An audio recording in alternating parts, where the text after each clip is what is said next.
started small. Just a whisper in the back of my mind. A fleeting feeling I tried to brush off. Sarah, my girlfriend of 3 years, had always been glued to her phone, but lately it felt different. She wasn't just scrolling through Instagram or chatting with her friends anymore. She was smiling at her screen, laughing softly, the kind of laugh she used to share with me. At first, I told myself I was imagining things. You're being insecure, I thought. She's probably watching funny cat videos. But over the next few weeks, her behavior became more obvious. She'd sit on the couch, her legs curled under her, and her phone clutched in her hands like it was a precious artifact. Whenever I'd glance over, she'd angle the screen away, the glow of it lighting up her face but not her eyes when she looked at me. Sometimes, when I walked into the room, she'd lock her phone so fast it was like she thought I might snatch it away. "Who's texting you?" I asked once, half joking but watching her reaction closely. She didn't even look up. "Oh, just some work stuff." "Work stuff?" At 10 p.m. I teased, trying to keep my voice light. "Yeah, Mark had a question about the presentation tomorrow," she said, shrugging like it was no big deal. Mark. The name hung in the air, heavier than I expected it to. I had met Mark once at a company barbecue. He was a tall guy with a permanent smirk and an overconfidence that bordered on arrogance.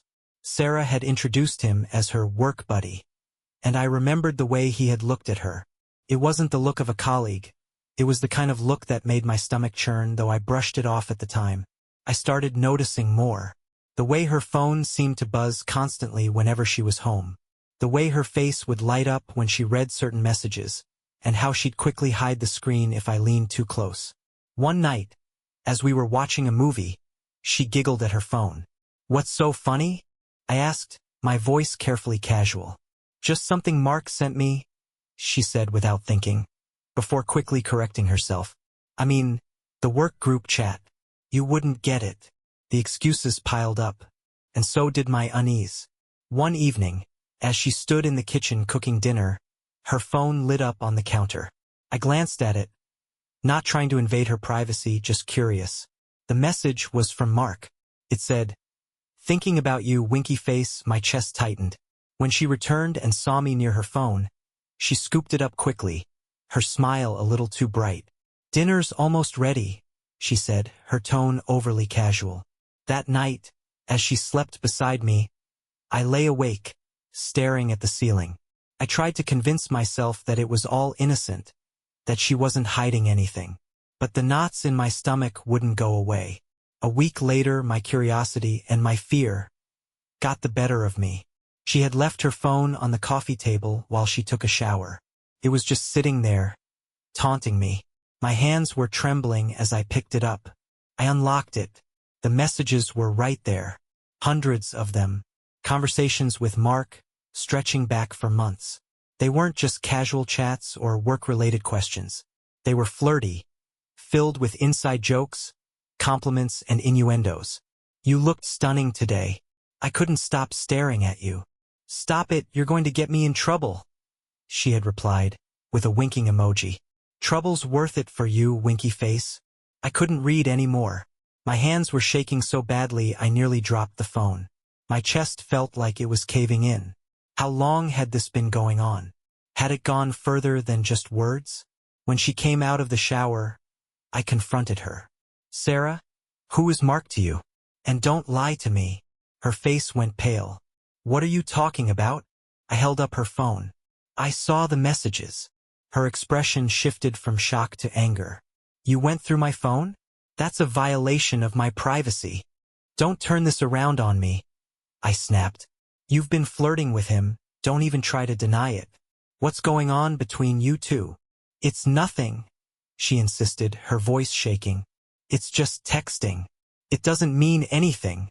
"Doesn't mean anything? Are you serious right now?" "Sarah, these messages, this isn't just harmless texting. You've been lying to me, sneaking around behind my back." The argument exploded. Voices were raised, accusations thrown. I felt like the ground beneath me had disappeared, leaving me in freefall.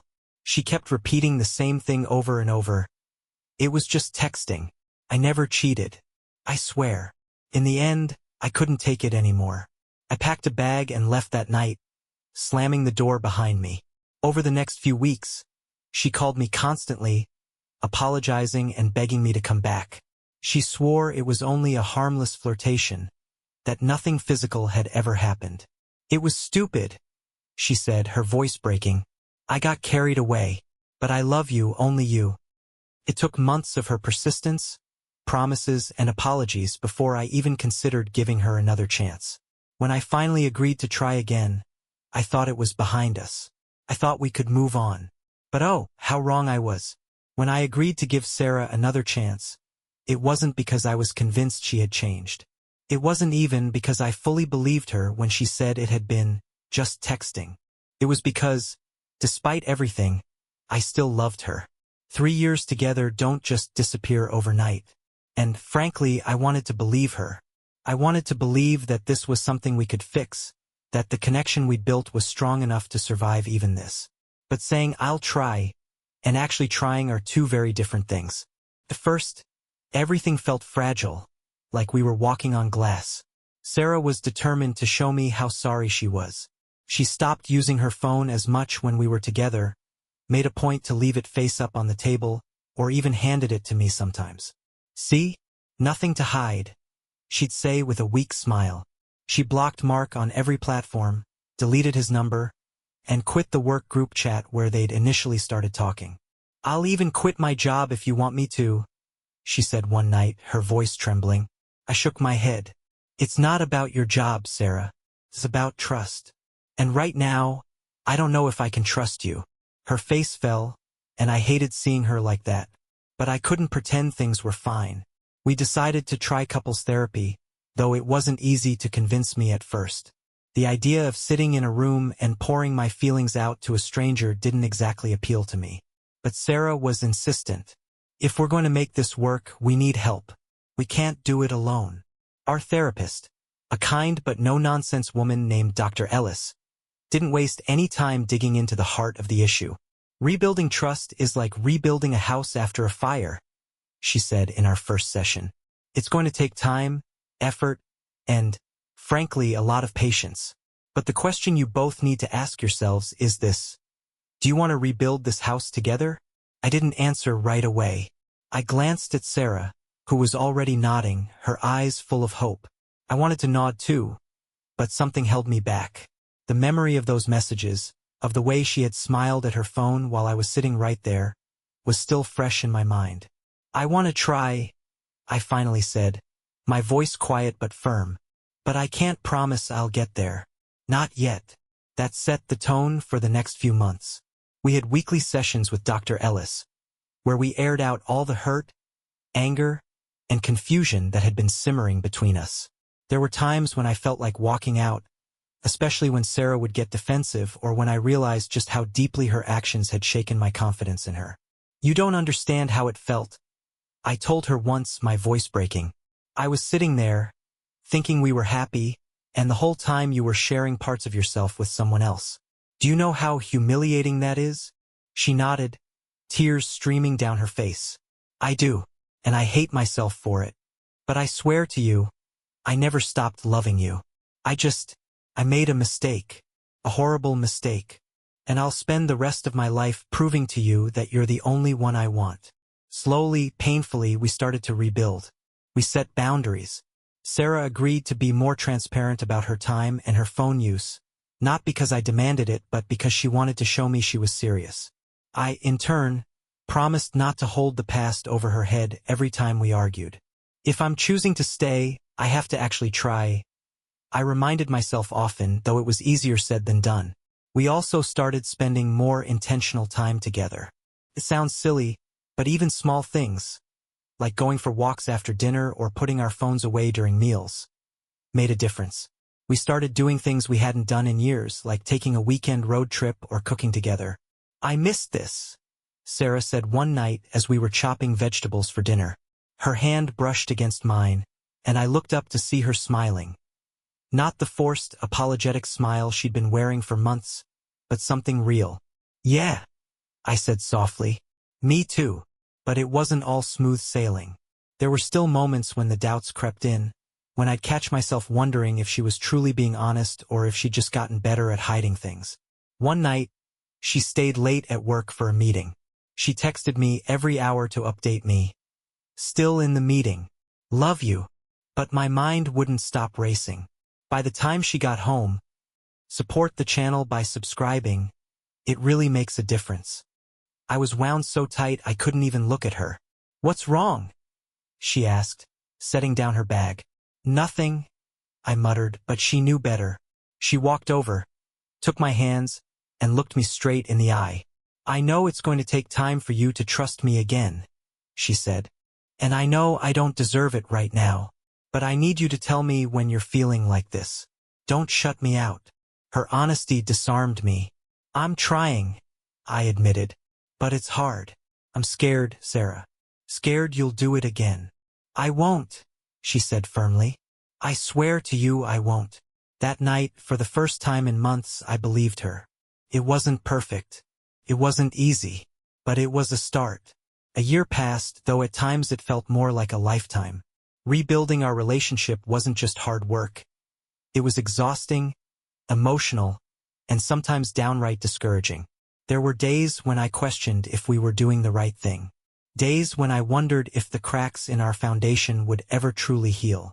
But Sarah, she never gave up. She stuck by me with a kind of determination that made me start to believe maybe, just maybe, we could come out of this stronger. By the time we hit that 1-year mark, things had shifted in ways I hadn't expected. The doubts that used to plague me daily started to fade. Trust, though fragile, was beginning to feel more solid. And love, the love I thought was irreparably broken, was finding its way back into our lives in quiet, meaningful ways. One day, about 11 months into our reconciliation, we were sitting on the back porch of her parents' house. The sun was setting, casting a golden glow over the yard. She was curled up beside me, her head resting on my shoulder, and for the first time in ages, I felt at peace. You know, I said, breaking the comfortable silence. I wasn't sure we'd make it here. She tilted her head up to look at me, her expression soft. Neither was I, she admitted. But I'm glad we did. I kissed the top of her head, the simple intimacy of the moment filling me with warmth. It was in moments like these, moments of calm and connection, that I realized I wanted to spend the rest of my life with her. Not because everything was perfect or because we had erased the past, but because we had faced it head-on and come out the other side. We had chosen each other, flaws and all, and I couldn't imagine walking away from that. So a plan began to take shape. For weeks, I worked quietly behind the scenes, coordinating with her family and friends to make sure the proposal would be perfect. I even enlisted the help of her sister, Emma, who gave me insider tips on what kind of ring Sarah would love. It wasn't easy keeping it a secret. Sarah had an uncanny ability to sniff out surprises. But somehow, I managed. The day finally came on a crisp autumn afternoon. I had told Sarah we were going for a picnic in the park. A simple date we both enjoyed. What she didn't know was that I had enlisted some of her closest friends to help set the scene ahead of time. When we arrived, the spot was picture perfect. There was a cozy blanket spread out under a sprawling oak tree, surrounded by lanterns and soft fairy lights. A small table held a bottle of her favorite wine and a spread of her favorite foods. She gasped when she saw it, her eyes lighting up in a way that made my heart ache with happiness. "This is beautiful," she said, turning to me with a look of surprise. "Did you do all this?" I grinned, guilty as charged. We spent the next hour talking, laughing, and reminiscing about everything we'd been through. It was one of those moments that felt suspended in time, untouched by the outside world. As the sun began to dip below the horizon, painting the sky in shades of pink and orange, I reached into my pocket and pulled out the small velvet box that had been burning a hole there all day. "Sarah," I began, my voice steady despite the pounding of my heart. She froze, her eyes widening as realization dawned. "I didn't know if we'd get here," I said honestly. "There were days I thought we wouldn't, but you never gave up on us. And because of that, I didn't either. You taught me what it means to fight for something you believe in, even when it's hard. Especially when it's hard." Her eyes filled with tears, her hand covering her mouth as I knelt down on one knee. I love you, Sarah. I've loved you through the good times, the bad times, and everything in between. And I want to spend the rest of my life showing you just how much you mean to me. I opened the box to reveal the ring. A simple, elegant design with a sparkling diamond in the center. Will you marry me? For a moment, she just stared, her hands trembling. Then she nodded, tears spilling over as she whispered, "Yes, of course, yes." The relief that washed over me was overwhelming. I slipped the ring onto her finger, and she threw her arms around me, laughing and crying all at once. In that moment, all the pain, the heartbreak, and the struggle felt worth it. We had fought for this, and now we were starting a new chapter together. One built on love, resilience, and the promise of a future neither of us would take for granted. Our wedding followed a few months later, a small but beautiful ceremony surrounded by the people who had supported us through everything. As we exchanged vows, I looked into her eyes and saw not just the woman I fell in love with, but the woman who had fought to earn my trust again. It wasn't the storybook romance I had once envisioned. It was something better, real, messy, and utterly ours.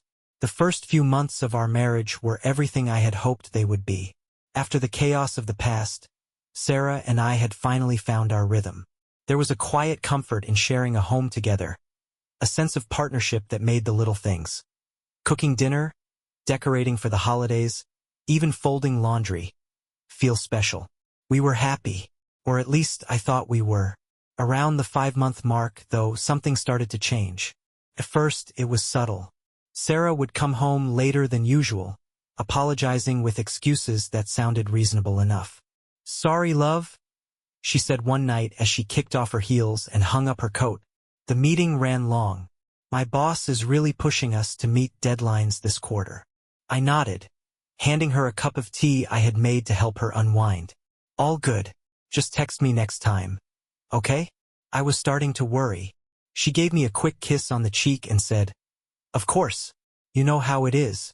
Sometimes the hours get away from me." But then it started happening more often. Meetings, deadlines, team dinners. There was always a reason why she couldn't make it home on time. At first, I didn't think much of it. Work was work, and she'd been clear about her commitment to her job long before we got married. But as the weeks went on, the late nights became more frequent. Too frequent. One evening, after another rushed apology and a promise to make it up to me this weekend, I couldn't hold it in anymore. "Sarah," I said as she sat down at the kitchen table, looking utterly exhausted. "What's going on at work? You're home so late these days. It's like I barely see you anymore." She sighed, rubbing her temples. "I told you it's just a busy time. The team is understaffed, and my manager's putting a lot of pressure on me to pick up the slack. It's not permanent, I promise." "Yeah, but it's been weeks now," I pressed. "We barely get any time together. Even on weekends, you're catching up on emails or planning for Monday." Her tired expression hardened into something defensive. "What do you want me to do, quit? We talked about this before, remember? You knew my career was important to me." "That's not what I'm saying," I said quickly, trying to keep my voice calm. I miss you, that's all. I feel like you're more married to your job than to me lately." She stood up abruptly, the chair scraping against the floor. "That's not fair, and you know it. I'm doing everything I can to balance work and home. You think I like coming home late every night? It's not exactly a picnic for me either." The tension hung thick in the air, neither of us knowing what to say next. After a moment, she grabbed her tea and headed for the bedroom. "I'm too tired for this right now," she said over her shoulder. I stood there in the kitchen, staring at the half-empty plate of food I had made for her. Over the next few weeks, the pattern continued. Sarah kept coming home late, and our conversations about it always seemed to spiral into arguments. It wasn't just the late nights. It was the way she seemed more distant, like her mind was always somewhere else. Even when she was home, she was distracted, constantly checking her phone or disappearing into the study to finish up a few things for work. One night, after another long evening of waiting for her to come home, I decided to confront her again. "Sarah," I said as she walked through the door, her laptop bag slung over one shoulder. "This isn't working. We need to talk," she groaned, setting her bag down. "Not tonight, please. I've had the worst day." "No, we're talking," I insisted, my voice firmer than usual. "I can't keep pretending like everything's fine when it's not. You're never home, and when you are, it feels like you're not even here." She stared at me, her face a mixture of frustration and guilt. "What do you want me to say? That I'm sorry? That I'll magically make my job less demanding? Because I can't. I'm doing my best. Okay? Are you?" I shot back before I could stop myself. "Because it feels like your best is going to everything except this marriage." Her eyes widened, and for a moment, I thought she might start crying. But instead, she turned away, her shoulders stiff. "I can't do this right now," she muttered, walking down the hall to the bedroom. I let out a shaky breath, my anger simmering as I sank onto the couch. That night, as I lay in bed next to her, staring at the ceiling, I couldn't help but wonder, was this just a rough patch, or was it the start of something worse? The doubts I thought I had buried started to creep back in. The late nights, the secrecy, the way she always seemed to have an excuse. I hated myself for even thinking it, but the question clawed at the back of my mind. Was history repeating itself? I told myself to trust her, to believe in the promises we had made to each other. But trust, I was learning, is a fragile thing, and mine was starting to crack. The night that changed everything started innocently enough. Sarah had a corporate event, a year-end celebration with her team. She mentioned it casually over breakfast, as though it were just another item on her packed schedule. "It's at the Meridian downtown," she said, sipping her coffee. "We'll probably wrap up by midnight, so don't wait up for me. Okay?" I nodded, trying not to let the unease show on my face. "Sounds good. Have fun." She smiled, but it didn't reach her eyes. That same distant look she'd been wearing for weeks lingered, and I told myself, for the 100th time, that I was overthinking things. As the day wore on, though, the feeling in my gut didn't go away. It was like an itch I couldn't scratch, a voice whispering that something wasn't right. I ignored it as best as I could, distracting myself with work, errands, anything to keep my mind from wandering. By the time midnight rolled around, I was in bed, scrolling through my phone to stay awake. Sarah hadn't texted, which wasn't unusual. Support the channel by subscribing. It really makes a difference. But as the clock ticked past 12:30 a.m., my worry began to morph into frustration.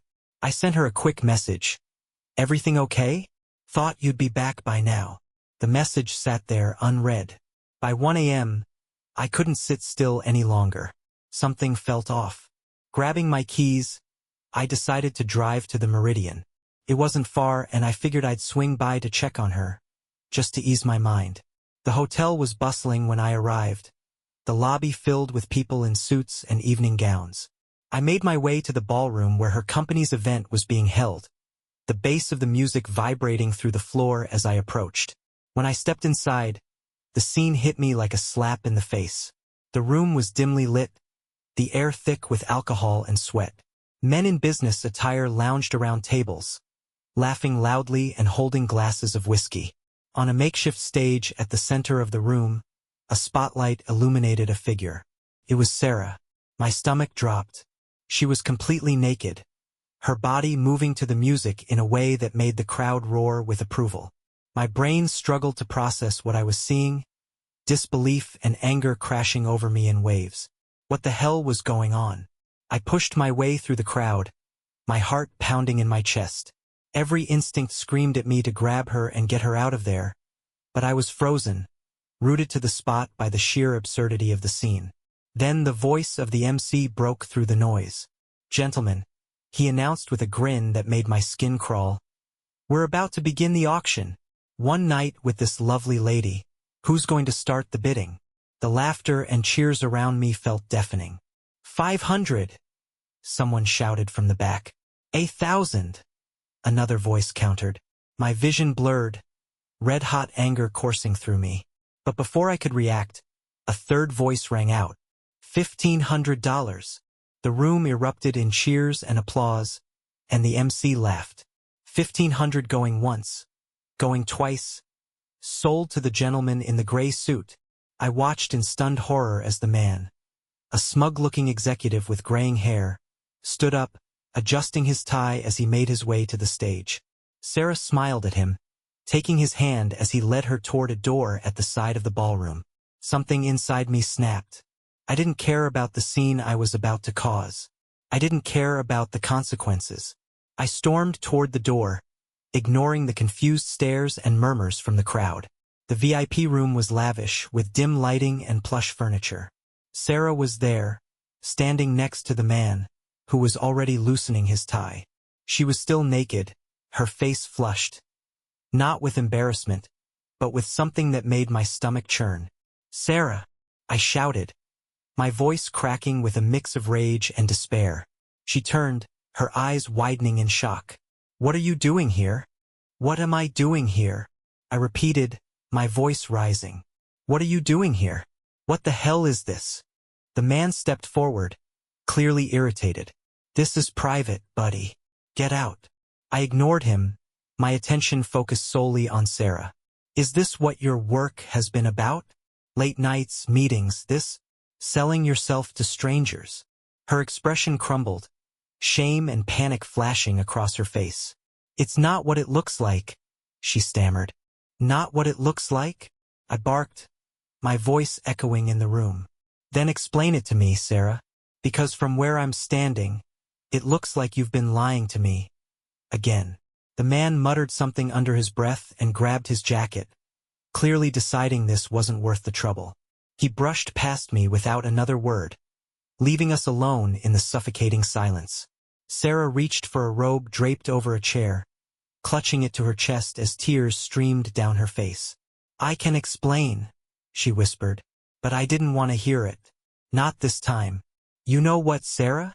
I said, my voice trembling with barely contained fury. "Don't bother. I'm done." I turned and walked out, the sound of her sobs chasing me down the hallway. By the time I reached the parking lot, the adrenaline was wearing off, leaving behind a hollow ache in my chest.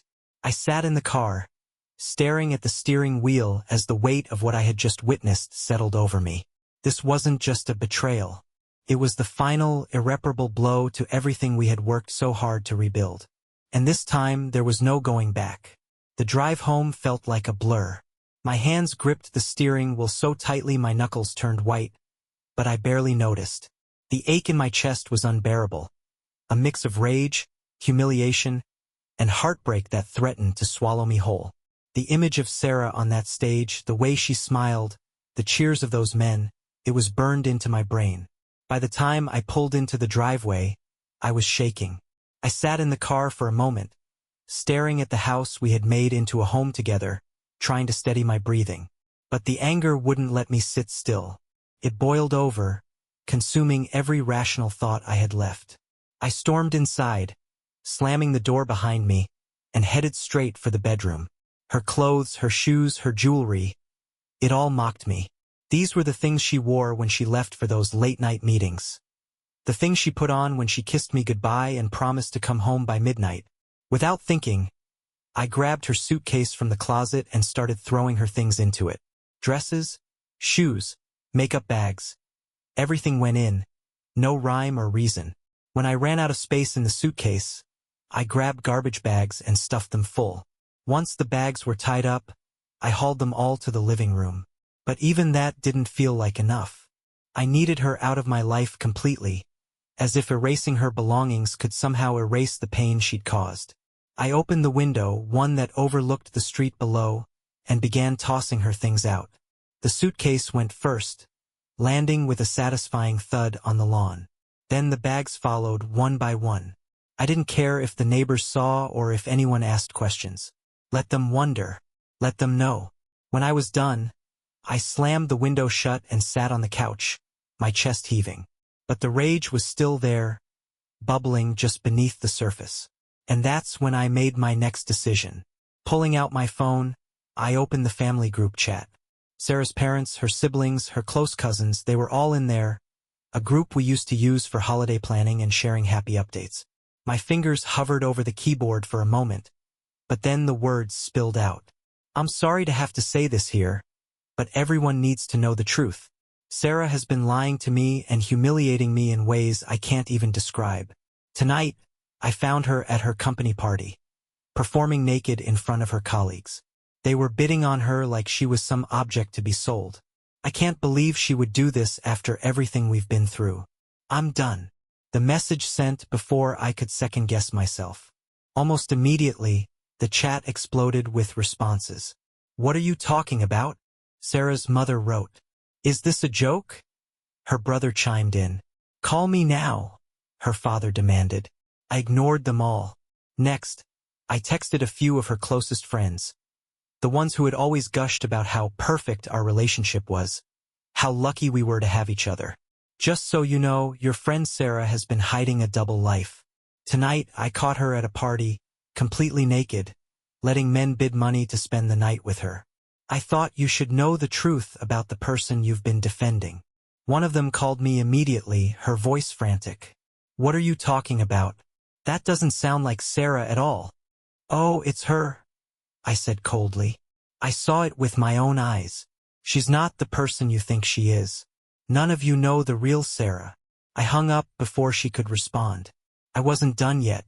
Her colleagues, at least the ones I knew well enough to contact, deserved to know too. I sent a similar message to a handful of them, not caring if it ruined her reputation at work. Why should I care about sparing her embarrassment when she had shown none for me? By the time I finished, my phone was buzzing nonstop.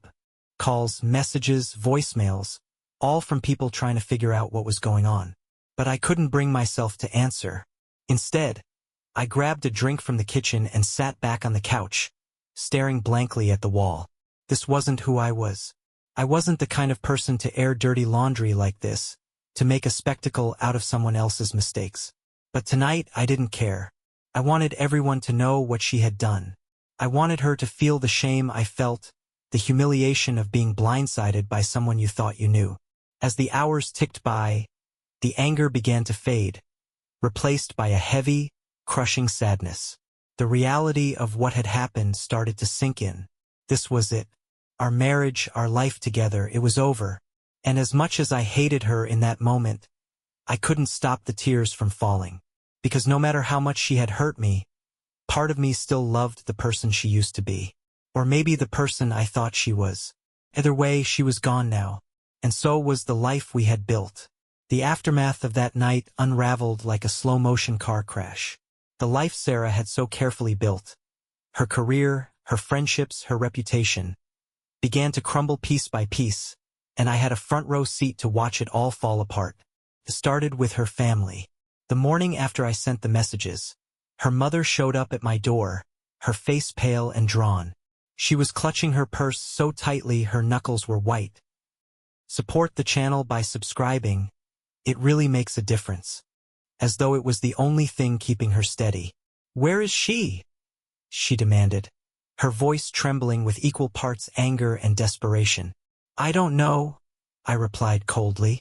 And frankly, I don't care. She stepped closer, lowering her voice as though trying to bargain with me. Look, I don't know what you think you saw, but there must be some mistake. Sarah would never do something like this. There's no mistake, I snapped, the memory of that night flashing vividly in my mind. I saw everything. And if you don't believe me, you can ask her yourself. Or better yet, ask her colleagues. I'm sure they'll have plenty to say. Her mother's expression shifted from disbelief to devastation. She sank onto the porch steps, burying her face in her hands. By the time Sarah showed up later that afternoon, her family was in chaos.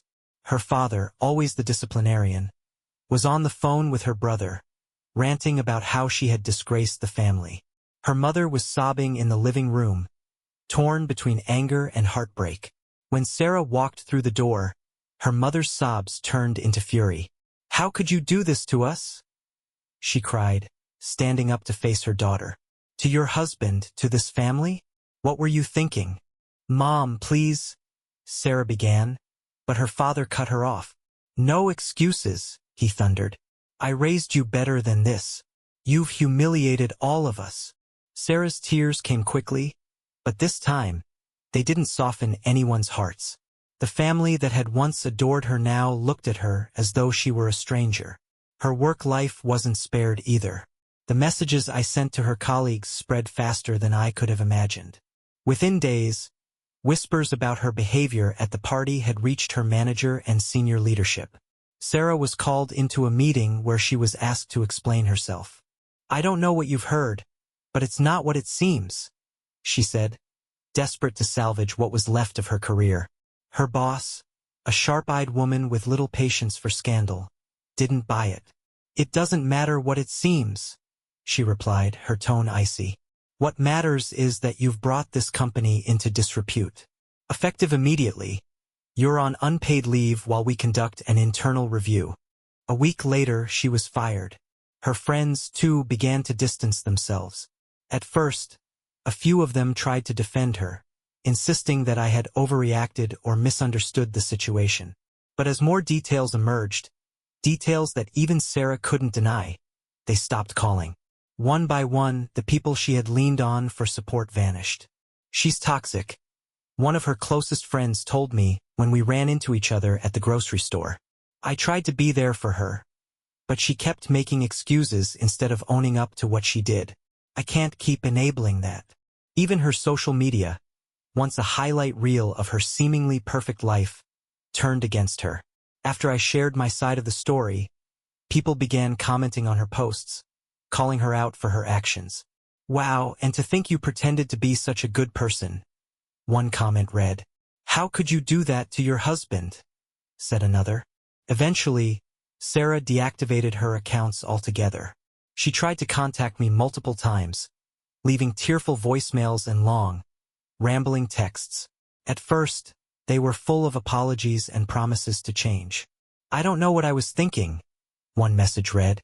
"I messed up, and I'll do whatever it takes to fix this. Please just give me one more chance." But when I didn't respond, the tone of her messages shifted. "You've ruined my life," she wrote one day. "Do you even realize what you've done? I lost my job, my friends, my family. Everyone hates me because of you." The irony wasn't lost on me. She blamed me for the fallout, as though her actions hadn't been the catalyst for everything that followed. The final blow came when she had to move out of her apartment. With no job and no financial support, she couldn't afford the rent. She ended up back at her parents' house, a place she had vowed never to return to after we got married. Her mother told me about it during one of her sporadic attempts to reconcile the situation. "She's a mess," she said, shaking her head. "She spends most of her time in her room, crying or staring at the walls. I don't know what to do with her." I nodded, but I didn't say much. What was there to say? Sarah's life, once so full of promise and potential, had been reduced to ruins. And while part of me felt a grim satisfaction at seeing her face the consequences of her choices, another part of me, however small, felt pity. She had destroyed everything, but in doing so, she had destroyed herself too. Weeks turned into months, and the storm that Sarah had unleashed began to settle. Her name, once so intertwined with mine, became a whisper in the background of my life, a reminder of a chapter one had finally closed. I was learning to move on, rebuilding piece by piece what she had shattered. But Sarah was still lost in the wreckage. The last time I saw her was about 6 months after everything fell apart. It was at the grocery store of all places. I was heading to the checkout line, a basket of groceries in hand, when I spotted her at the far end of the produce aisle. She looked different. Gone was the confident, put-together woman I had married. Her hair, once meticulously styled, hung limp around her face. She wore an oversized sweatshirt, her shoulders hunched as if she was trying to disappear into herself. She wasn't wearing makeup, and her eyes looked tired, hollow, like she hadn't slept in weeks. For a moment, I considered turning around and leaving, sparing us both the awkwardness of an encounter. But before I could move, she looked up and saw me. Her face froze, and for a moment, we just stared at each other. Then she gave me a small, tentative wave. "Hi," she said, her voice barely above a whisper when I walked closer. "Hi," I replied, keeping my tone neutral. She fidgeted with the strap of her purse, her eyes darting around as if she was afraid someone might overhear us. "You look good," she said awkwardly. "Thanks," I said simply, unsure what else to say. There was a long pause, the kind that felt like it stretched on forever. Then she spoke again, her voice trembling. "I know I don't deserve this, but can I just say something?" I nodded, though I wasn't sure I wanted to hear whatever it was. "I'm sorry," she said, tears welling up in her eyes. "For everything. I know I ruined us, and I ruined my life. And I know it's my fault. But I never stopped loving you. Even when I was doing those awful things, I still loved you. And I know that doesn't mean anything now, but I needed you to know." I stared at her, unsure how to respond. Part of me wanted to yell at her, to remind her of the pain she had caused, the betrayal I had endured. But another part of me, the part that had once loved her so deeply, felt only sadness. "I loved you too," I said finally, my voice steady. "But love isn't enough when there's no trust. You broke that, Sarah. And you broke me in the process." Her tears spilled over, but she nodded, as if she had been expecting those words. "I know," she whispered. I'm sorry. I didn't say anything else. There was nothing left to say. I walked away, leaving her standing there in the produce aisle, tears streaming down her face. That was the last time I saw her in person. A few weeks later, I heard through mutual acquaintances that she had moved to another city. She was staying with a distant cousin, trying to start over. No job, no real plan. Just the hope of escaping the shame that had consumed her life. I don't know if she ever found what she was looking for. As for me, I moved forward. It wasn't easy, and there were days when the weight of it all felt like too much. But slowly, I began to reclaim my life. I reconnected with old friends, threw myself into work, and even started seeing someone new. She was kind, patient, and nothing like Sarah. And for the first time in what felt like forever, I felt like I could breathe again. If there's one thing I've learned from all of this, it's that betrayal doesn't define you. It wounds you, yes, but it doesn't have to consume you. I chose to let go of the anger, to let go of Sarah, and to build a life that wasn't tethered to the pain she caused. She became a memory, a lesson, a reminder of what I would never tolerate again. And as I stood on the edge of my new beginning, I realized something important. Sometimes losing someone isn't the end of your story. It's the beginning of a better one. Support the channel by subscribing. It really makes a difference.